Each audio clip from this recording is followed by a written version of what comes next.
आपके मन में भय क्यों होता है? ये प्रश्न मेरे मन में है। क्या आप पहली बार एग्जाम देने जा रहे हैं क्या? आप में से कोई नहीं है जो पहली बार एग्जाम देने जा रहा है।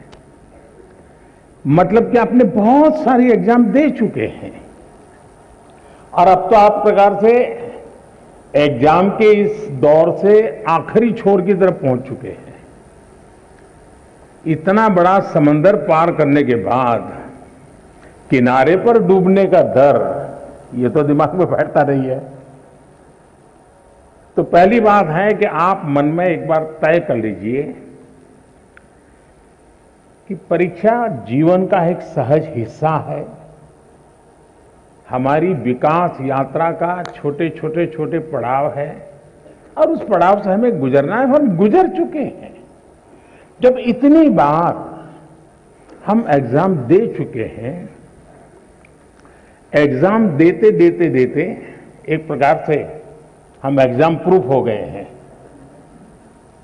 और जब ये विश्वास पैदा हो जाता है तो ये नहीं, आने वाली किसी भी एग्जाम के लिए ये अनुभव अपने आप में आपकी ताकत बन जाते हैं। इसे, आपके इन अनुभव को, जिस प्रक्रिया से आप गुजरे हैं, उसको आप कतई छोटा मत मानिए। दूसरा, ये आपके मन में जो पैनिक होता है, क्या ये तो नहीं है कि प्रिपेयर्डनेस में कमी है?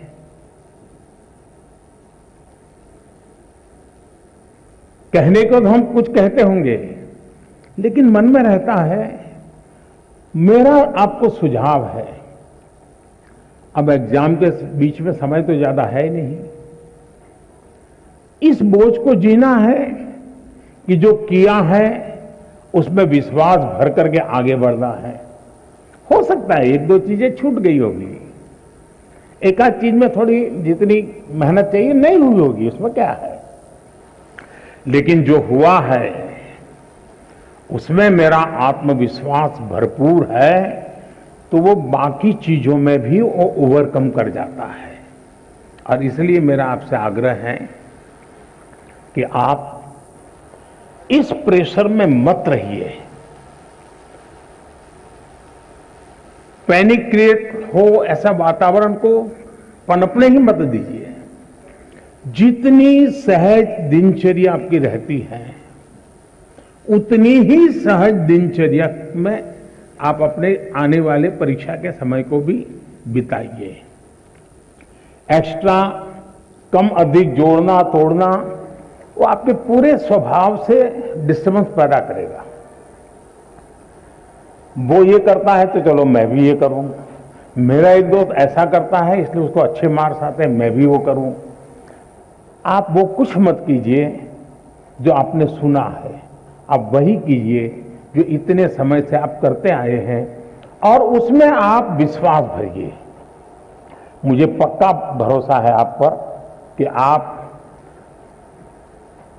बहुत सरलता से, उमंग से, उत्साह से, एक फेस्टिवल मूड में एग्जाम दे पाएंगे और सफल होकर रहेंगे।